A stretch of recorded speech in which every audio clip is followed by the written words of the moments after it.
expression of spirituality, at least 30,000 years old and probably much older. When humans became self-aware, the sacred spoke to them in the earth, moon, sun, stars, and through other creatures. Humans were not separate from nature. Paganism is the ancestral religion of humanity. One scholar commented, paganism is the oldest religion. All others are outgrowths of or reactions to it. It is rooted religion. They did not call themselves pagan. The word pagan comes from Latin and refers to the countryside. After Emperor Theodosius made Christianity the official state religion of the Roman Empire in the late 4th century, Roman armies took Christianity northward and westward into Europe. Christianity was the religion of the cities, the urbanus. And when the Roman armies encountered the rural people of Europe, who followed beliefs that predated Christianity by millennia, beliefs rooted in the land, celebrating the earth, the seasons, and life, the soldiers called them paganus, or people of the place. But a more accurate translation would be country bumpkin, or country hick. Today, the word pagan refers to the modern practice of pre-Christian religions that are rooted in the earth. These are the people of the place as they base their belief on what they learned from nature. Over 1,000 years of cooperation between church and state to wipe out the early pagan religion was largely successful. What remained of pagan practices by the 18th or 19th century was fragmentary, but it is undeniable that it was still there. What had survived had been passed down, possibly in altered form, for centuries. In the 1940s, paganism reemerged, first in Great Britain, and then in North America, Australia, New Zealand, the rest of Europe, and many other places as well. Some pagans say that the goddess has reawakened. Ronald Hutton, a scholar at the University of Bristol, who studies the history of pagan religions, wrote, "Cultural forces which had been developing for a couple of centuries combined to produce a powerful and extreme response to the needs which they represented." So paganism is both an ancient and a modern religion.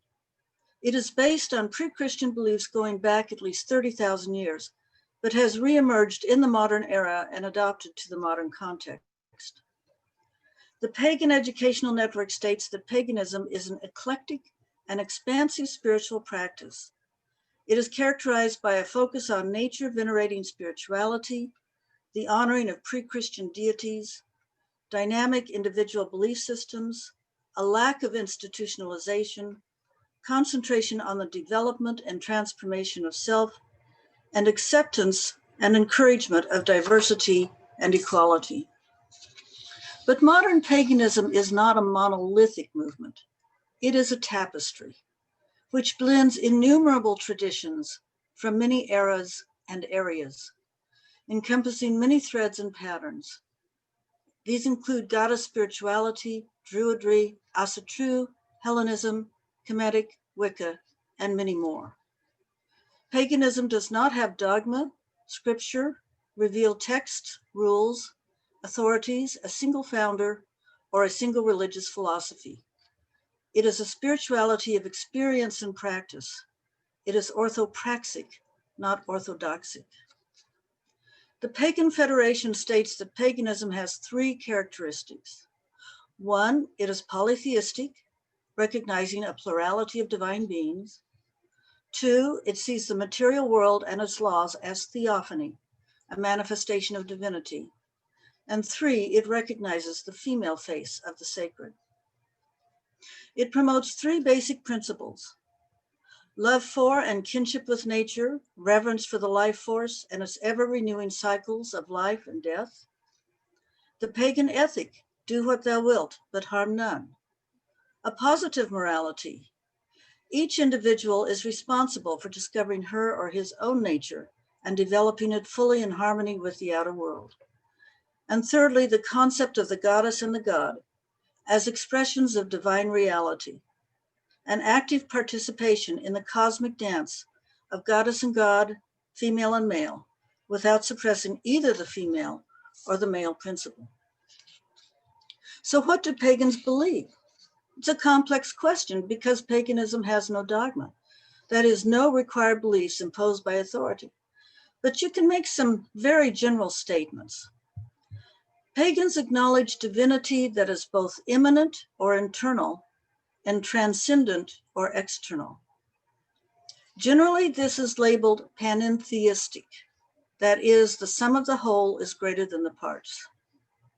The sacred is immanent, manifest within the world, but is at the same time transcendent to the world. It exists both within and without. Pagans do not see deity as something solely separate, something only out there. They see deity present in the world and in themselves. Because the concept of immanence, personal experience can be just as important a source of truth as logic, reason, authorities, or books. A very prominent pagan, Starhawk, wrote, "It is difficult for most Westerners to grasp the concept of a manifest deity. The phrase believe in itself implies that we cannot know the goddess, that she is somehow intangible, incomprehensible. But we do not believe in rocks. We may see them, touch them, dig them out of our gardens, or stop small children from throwing them at each other. We know them. We connect with them. We do not believe in the goddess. We connect with her. Through the moon, the stars, the ocean, the earth, through trees and animals, through other humans, through ourselves, she is here. She is within us all." Or, as Terry Pratchett wrote in Witches Abroad, "Most witches don't believe in gods. They know that they exist, of course. They even deal with them occasionally, but they don't believe in them. They know them too well. It would be like believing in the postman." Pagans believe that divinity is as likely to manifest in a female form as it is in male form, and that the word goddess makes as much sense as the word God. Goddess is usually seen as a triplicity of maiden, mother, and crone, exemplified by the phases of the moon. The new moon is the maiden, the full moon is the mother, and the waning moon is the crone. Pagans believe in gender equality. Males are respected as equal to females. Pagans believe in a multiplicity of goddesses and gods who represent various aspects of deity. Polytheism celebrates the diversity of divinity and the divinity of diversity. The earth is a manifestation of goddess, as is the moon and the sun. But goddesses and gods are envisioned in different ways by different pagans. They are metaphors of power inherent in the human unconscious. They are powers of nature. They are superhuman powers created by human belief in them. Or they are eternal forces, both transcendent and immanent, or all of these at once. Pagans believe that no one religion, philosophy, scripture, or person can explain the infinite complexities of the multiverse. No one has a monopoly on truth. Pagans believe that children are born holy. They believe in original blessing, and thus see no need for salvation. This does not mean that they do not acknowledge and seek to remedy bad behavior, but they see nothing inherently sinful, wicked, or evil in being human. Pagans practice rites to attune themselves with the natural rhythm of life forces, marked by the phases of the moon and the cycles of the earth. Pagans recognize a responsibility towards the environment and try to live in harmony with nature, in ecological balance. Pagans feel it is necessary to respect and love nature as divine in her own right, and to accept ourselves as part of nature and not her rulers. Pagans revere all nature as sacred, even people. Pagans acknowledge a depth of power far greater than that apparent to the average person. It is often called supernatural, but is seen as lying within that which is naturally potential to all. Pagans believe that with training, art, discipline, and intent, humans can access this power.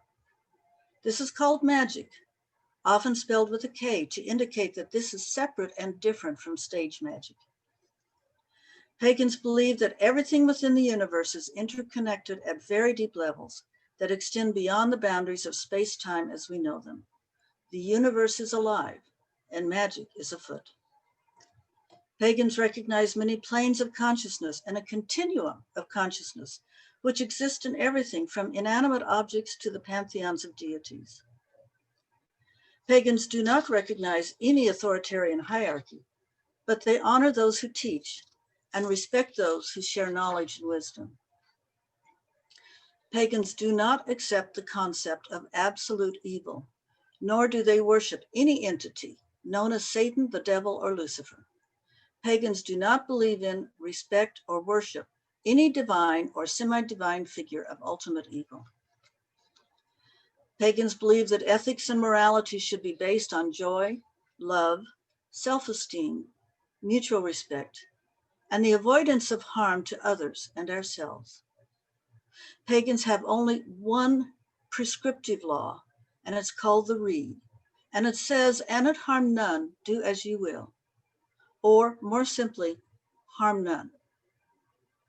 It's simple, but it's profound, and it means no harm to another person, to an animal, to a plant, to a rock, to the environment, to the earth, or to oneself. The essence is the call to think before you act and consider what impact your actions will have. What is harm? Harm is deliberate action taken despite the knowledge that it will cause pain or damage to a particular other.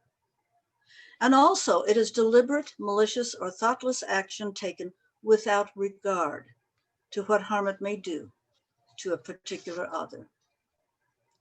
Pagans also acknowledge the law of three. It's a descriptive law because it just describes what happens. The rule of three means that whatever you send out to the universe will return to you threefold. If you send out love, it will return to you. If you send out hate or harm, it also will return to you. Pagans believe in personal responsibility. They do not blame others for evil. Pagans believe that human beings were meant to lead lives filled with joy, love, pleasure, beauty, and humor. We have no dietary restrictions. Witches do not believe in sacrifice of any kind. Pagans believe that the purpose of life is to live in harmony with nature, to develop our personal and spiritual potential, to be aware of and to manifest the inherent divinity within us all, and to help all people to do the same. Pagans believe that sexual ecstasy is a divine blessing and a major source of spiritual growth and enlightenment. They do not believe that sex is sinful. It is the primal force of the universe. Sexuality is valued and regarded as a gift of the goddess, to be engaged in with joy, but also with responsibility and without manipulation or harm. Most pagans believe in some sort of afterlife and in some form of reincarnation. Most believe in the immortality of the spirit and in the unending cycles of the seasons and life itself: birth, growth, maturity, death, and rebirth. Pagans believe they must practice what they preach. We call it walking the path. Pagans do not proselytize or evangelize. To do this would to put them in the position of judging other religions. To pagans, there are many paths that lead to the same sacredness, and no one path is better than the other. So what is it that pagans do? It is an eclectic and an expansive spirituality with many forms of ritual practices. Pagans celebrate life's passages with rituals. Now, some of these are pregnancy. We do baby blessings. Birth, baby namings. Menarche or manhood. Marriage, sometimes called hand fasting or trysting. Croning or saging, and crossing over. Pagans commune with the sacred through ritual, meditation, spells, and magic. Spells, oh yes. Spells are similar to praying, but with props. Spells are a deliberate process for achieving a desired aim, working cooperatively with the divine, co-creating.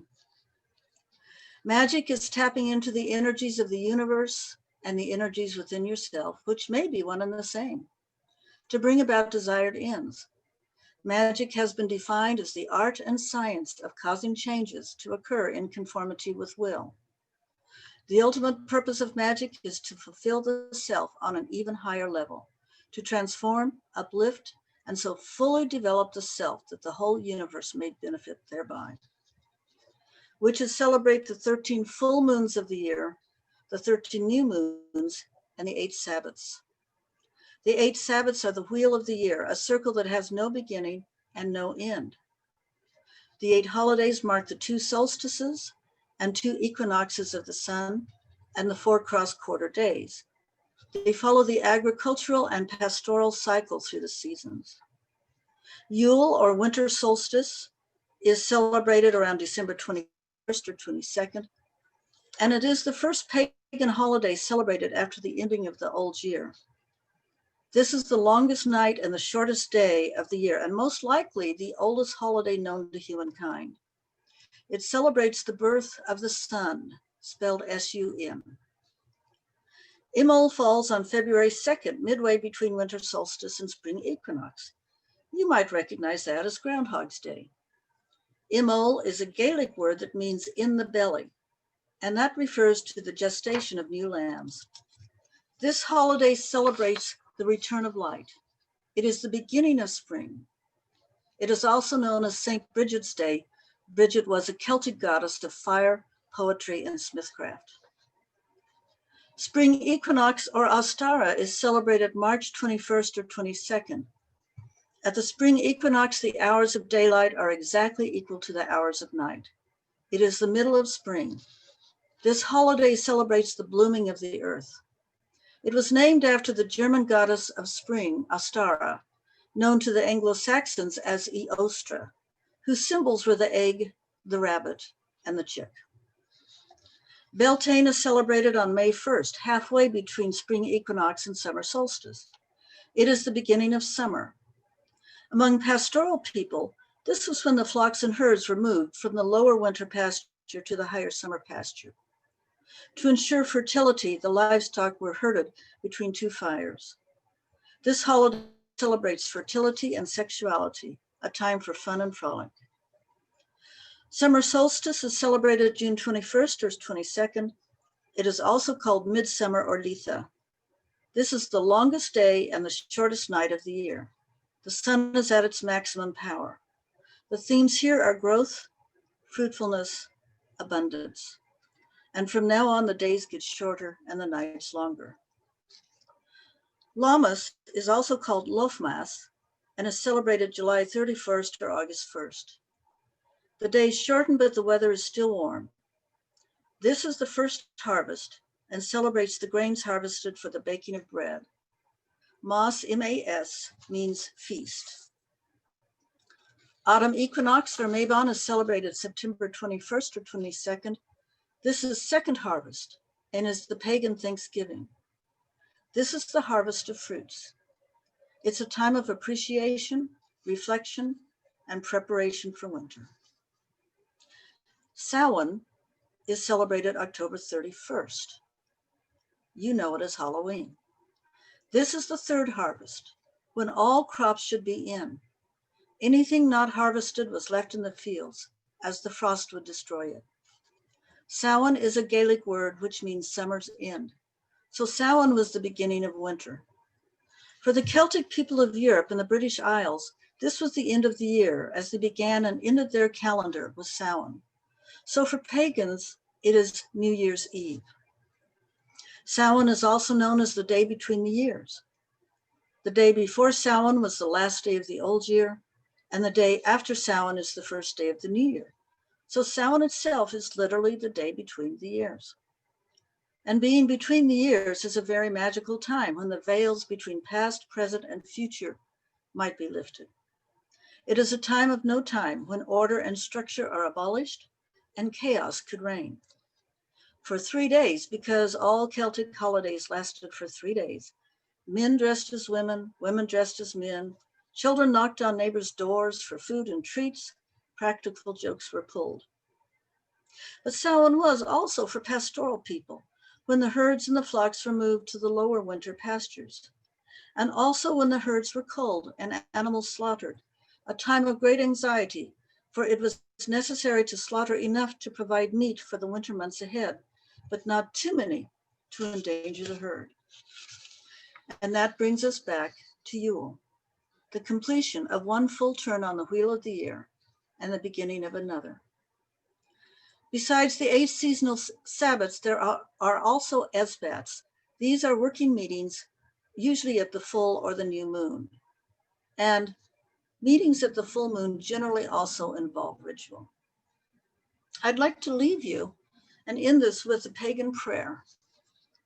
May my heart be gentle, my mind still and open, my spirit unshackled, my awareness keen, my conscience clear, my nature giving. May I be a healing energy. May I be of benefit to all. May my life enrich others. May I know what matters and live in harmony with nature. Blessed be. Thank you.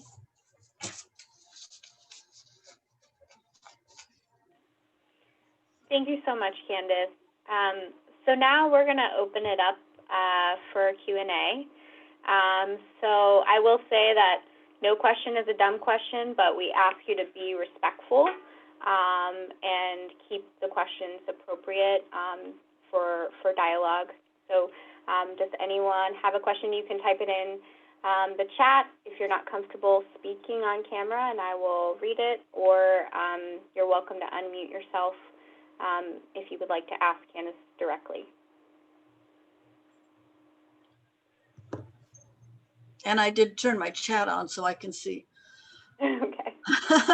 About how many people practice paganism around the world. That's really, really hard to answer. And thank you for the question. It's a really good one. Because we don't have any real structures. We're not institutionalized. We don't have any list of pagans. And there's no real complete pagan census I could tell you about. There have been attempts to try to establish the number of pagans, say in the United States or in England or in Great Britain. They estimate in the United States around 750,000 to 1 million. However, the bookstore Barnes & Noble estimates its US pagan book buying audience at 10 million.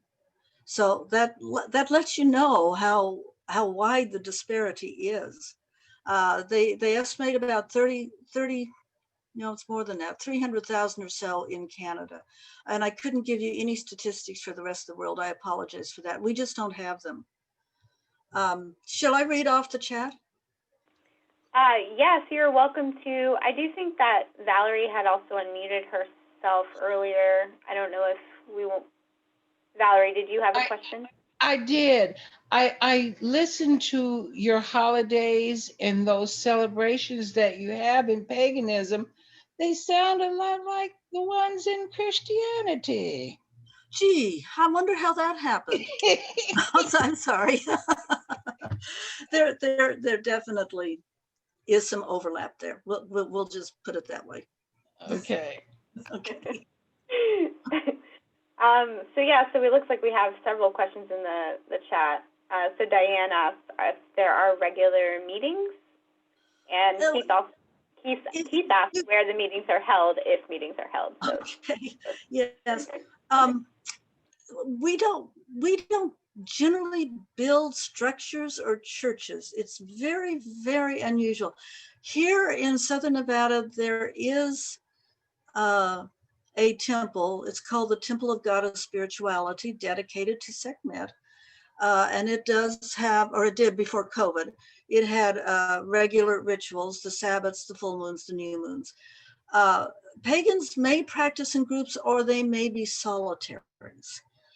Those who practice in groups will most likely meet on a regular basis, and generally they meet in people's homes, in their backyards, or in parks, or out in nature somewhere. We are, after all, a nature-based spirituality, so meeting in nature makes sense, right?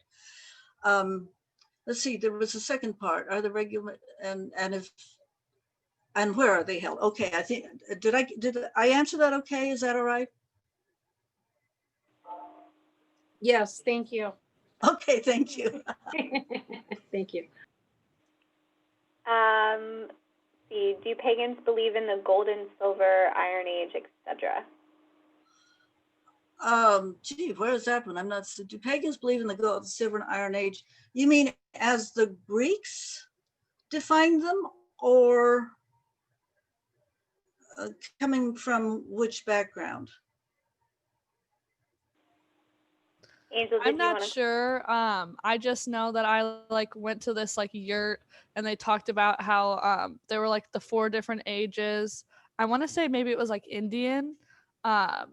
But like just like talking about how like we're currently in the Iron Age, I want to say, and how like you have to um do what your purpose is in order to like be successful in like the golden age where everyone's just like purely vibrations or something like that. I don't know a lot about it, but I just was curious Yeah. if that was part of the pagan.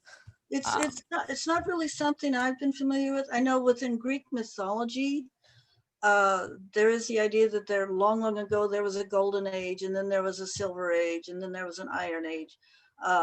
Each of them, of course, progressively worse than the one before, which is a bit of a pessimistic view of human growth. And I think, yes, within Hindu religion, I think there's also the concept of the different ages of humankind. But no, it's not really something that we actively believe in. No.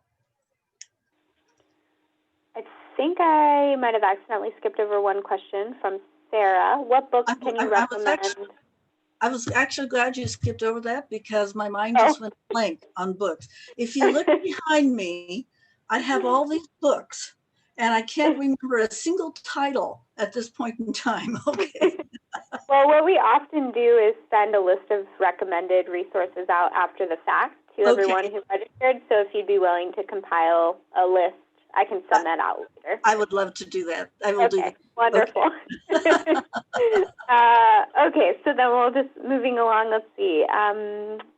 Another question from Valarie, looks like. How do they follow the teaching if there is no real gathering place? It's up. I mean, it is personal responsibility to follow the teaching. It's in a sense, it's quite an individualistic, and the group doesn't sit in judgment of others or other people at all. So I'm not quite sure I understood the question, so I'm trying to respond. Okay, so this is a question. How do you follow the practice of paganism? You know what I mean? Is there writings, or is there, how do you learn how to be a pagan? Oh goodness, yes. Yeah, there are tons and tons of writing. We look to our elders, people who've had experience and wisdom to teach. Okay, so it has to be from one to another. If possible, because paganism, in some areas of the country and in some areas of the world, it is very difficult to be out in public as a pagan, so it would be almost impossible to find a teacher. It would be helpful to be able to find a book if you could, but there are some areas where it probably would not be safe to do so. So in some areas, it may be quite difficult to learn it. Luckily, in the United States, most parts of the United States, we don't have that problem. There are bookstores. We also have, oh no, I'm not going to say the word of that online bookseller that we should be patronizing our local bookstores instead. Okay. So we've got bookstores and, and generally now with the computer and with the internet, you can generally go online and find groups. And there are all kinds of different, I'm going to call them witch schools for want of a better name. You have to be aware. I guess my question is then, Candace, is how are you introduced? How do you get the introduction to paganism? I mean, it's not like you say, okay, I'm going to go over here to my local pagan synagogue or whatever, you know what I'm saying? And I'm going to join up and get all the information I need. So it sounds like it's kind of like a secret society almost. It has had to be, it is much more open now, but in the past it has had to be because of persecution. And people do still, there are still issues and problems in some areas and in some fields. So, but it's much, much easier than it was, particularly with the internet. But this is what I'm having a problem with. What you're saying is only about being humanistic and being a valued human being and valuing everything around you. Okay. And if you have the intent of good, no matter what you're doing, what does it matter what you call it? And then again, I'm going to bring it up that most of these things that you're talking about they're used in the Christian religion. You know, you're quite right, and I agree, because people have an idea about paganism that has been formed by Hollywood. Have you ever seen a Nicolas Cage movie? Nicolas Cage, he does it every time. What can I say? But also, you know, within what was called the Burning Times, which was in the 14th, 15th, 16th, early modern era, where all of these they're really kind of fantasies were developed. And I do actually teach a class on that. But so we could talk about that for 15 weeks about what happened. But, you know, essentially it was a time of profound change, economics change, epidemic, the Black Death, climate change, and people were having hard times, and they looked to the church and the state to solve the problem. The church and the state couldn't solve it, but they created an enemy to blame. And that was the pagans. And so you've had hundreds, centuries, literally, of the idea of paganism being misconstrued. And then when you add on to it Hollywood, okay? I mean, exacerbates it. Yeah, let's make it as bad as we can make it. I mean, even some of the fun films, you know, just really confuse fantasy with reality. And you're like, you know, I'm so sorry, I don't want to have to tell you this, but you really can't fly on a broomstick. Sorry. Yeah.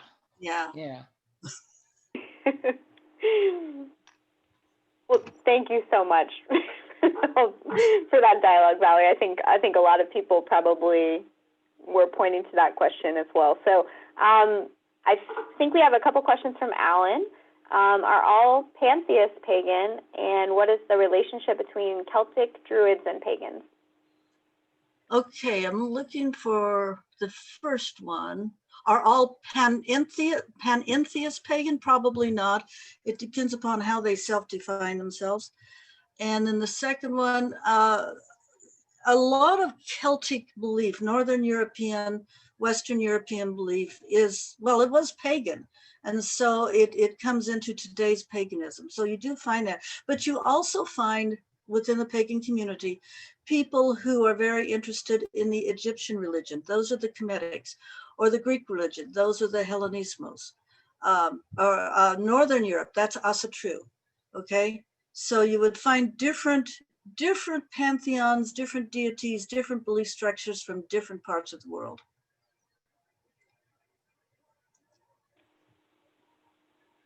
Do you want to read the next one? Is that Keith or what? Yeah, Keith.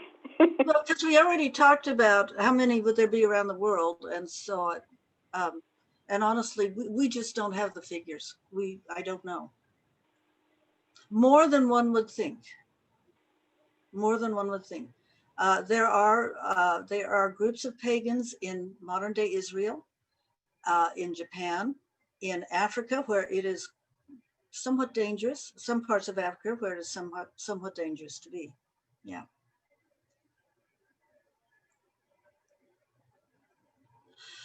I love the question from Angel she says, I'm curious because you said pagans don't have a specified diet. Do they believe in the karma of the animals? Yes. And you might have noticed, and you gave me a chance to talk about this because I wanted to, that, you know, I said our ethic is harm none. But when you kill an animal, isn't that harm? Yeah. And to be honest, if you eat an apple, that's harm. So how do you do that? Well, everybody take a deep breath. Just take a deep breath and out. Did you do that? You just killed millions of organisms when you did that. The reality is that life feeds on life. We can't live without food. Consequently, we have to kill in order to survive. What pagans are saying is, be aware of this. Minimize it as best you can. And when you have to do it in a respectful manner.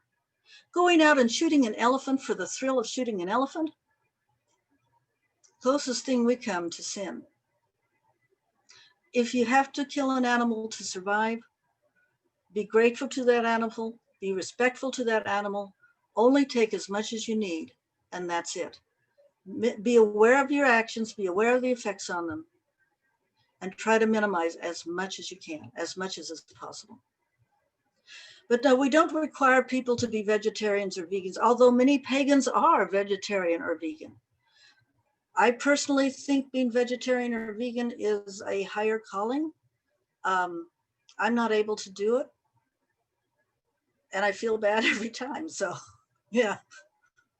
Did I address that okay, Angel? Yes, thank you. Okay. Is my class online? I teach for a local college, and yes, it is online, but you have to go through the college. Okay, sorry about that. I am also academic dean for Cherry Hill Seminary, which is a pagan seminary. And if you just Google Cherry Hill Seminary, you can find that. And there are some classes. We offer graduate degrees, Masters of Divinity, but we also offer insights classes. They're 4 weeks in length, and they are various topics that you might be interested in. And Sarah, how do Druids and Wiccans differ? Druids are more talkative than Wiccans. Okay, I'm sorry. I shouldn't say that. We give Druids 50% more words. They just need more words, okay? Their holidays are very similar with possibly different names to them. Their ethics are very, very similar to the Wiccan ones as well. They're coming from a different cultural background, but I've attended many Druid ceremonies. So, yeah. Do some pagans simply consider some pagan? Yes, absolutely. Yeah, some people just consider themselves pagan without another identity. How would you find one another? Again, the internet. Look around your local community bookstores. Sometimes there are bookstores that are specializing in pagan titles. There are bulletin boards on bookstores. Cherry Hill Seminary, I mentioned that. Those are the various ways you would find them. Go to your local interfaith group. You might find a pagan on there. Similarities with Native American spirituality. There are similarities indeed, but we try to be very, very careful and not engage in cultural appropriation. And we try to be extremely respectful to First Nations spiritualities and practices when we do. The temple that we have here in Southern Nevada is actually on Western Shoshone land. How did we do?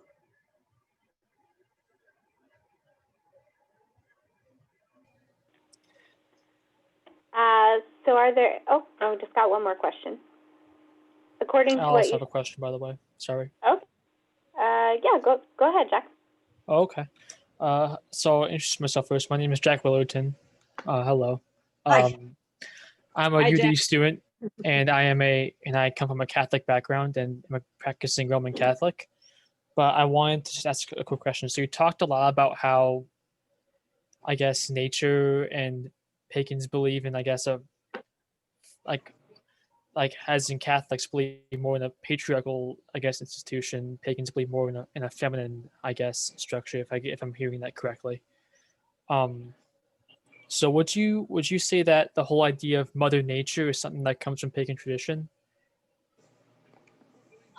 I think it's inherent in pagan tradition. I think that, when I talked about it being a very ancient spirituality, possibly 30,000 years old or more, I think that the first human beings tended to think of the earth as mother, and then that becomes entwined within their spirituality. So yes, I would agree with you.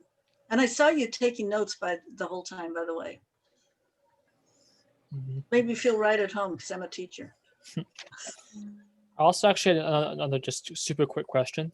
So you were also talking about all the different rituals that pagans, I guess, take part in like pregnancy, birth, marriage, all those kinds of rituals.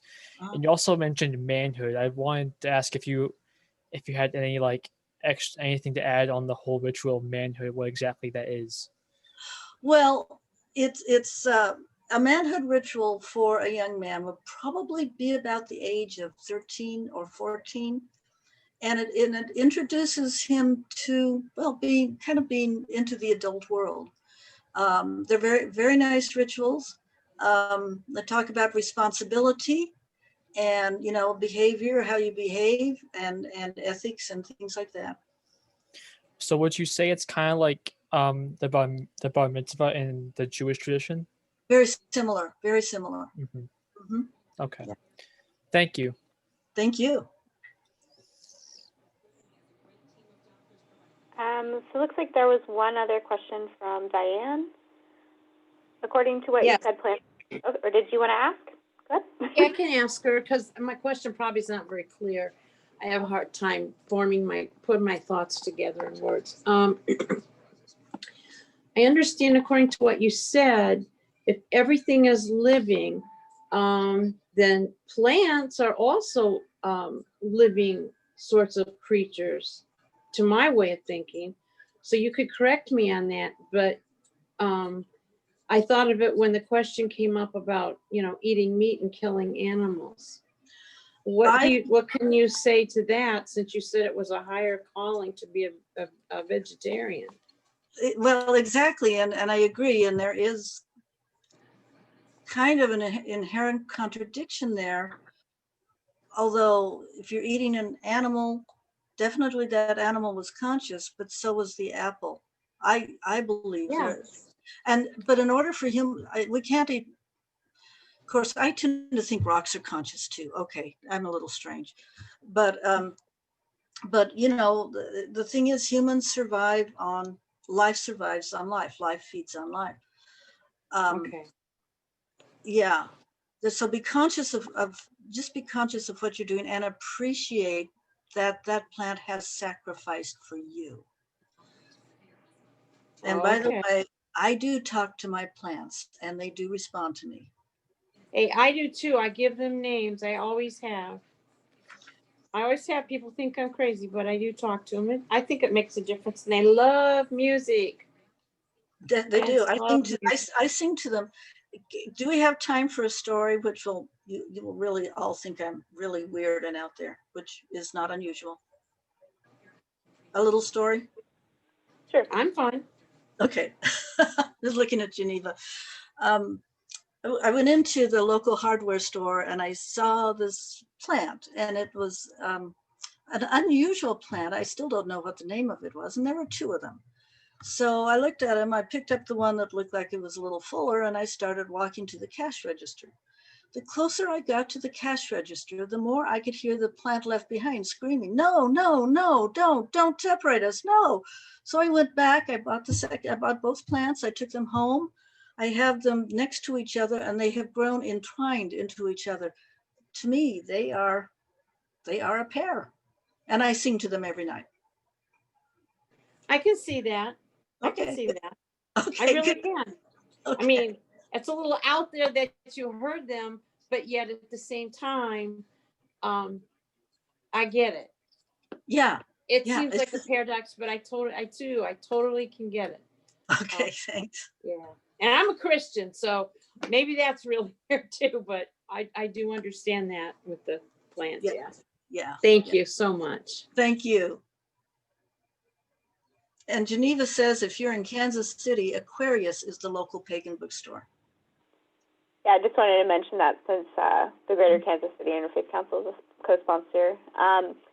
So are there any last questions? Try to be mindful of everyone's time, so I don't really want to go past 9 Eastern time, so about 10 more minutes. If there are any more questions.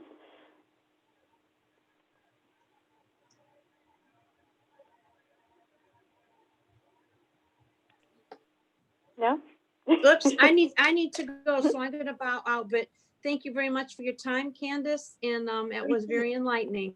Thank you. Thank you. Okay. Have a good Thanks. evening. Yeah, you too. Thanks, Geneva. Bye-bye. Bye. Well, let me say it's been a pleasure talking to you this evening, and thank you for letting me share a little bit about my own spirituality. We really appreciate you doing this, Candace, and there's been so many great questions. So I just want to open up one last time if anybody has a last-minute question or comment they want to throw in. Yeah, I have a quick question. Yeah. How long have you been a pagan? Over 20 years. And how did you come by that? Oh, that's a long story, Keith. Oh, only give us the 1-minute version. Right, the long story. Well, I just the religion I was in was not really working for me, and I have a master's degree in colonial American social and intellectual history, and I always wanted to teach a class on the Salem witchcraft, and so I picked up some books to do something with that, and I started reading about modern paganism, and I said, wow, that makes a lot of sense to me. And then I went out looking for it. And Keith, I've got a longer version of that I will share with you at some point in time. Okay. Anyone else?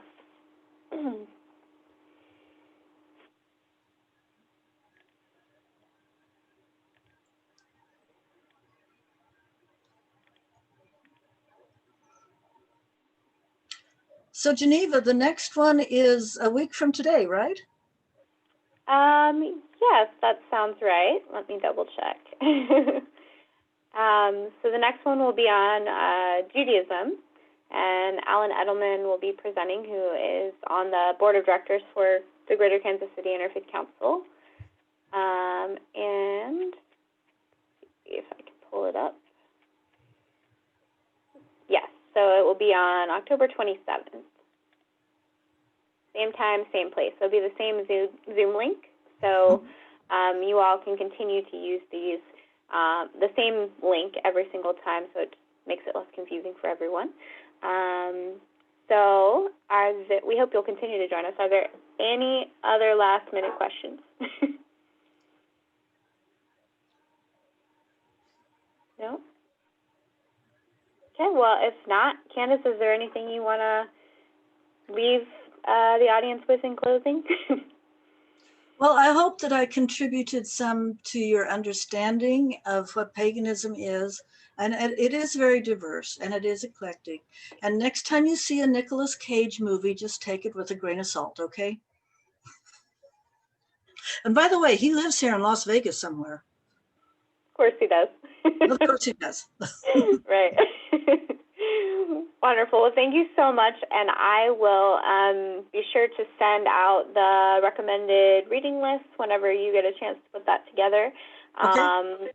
I know there were a few requests for that, and we hope that you all have a wonderful evening and that you join us next week. Okay?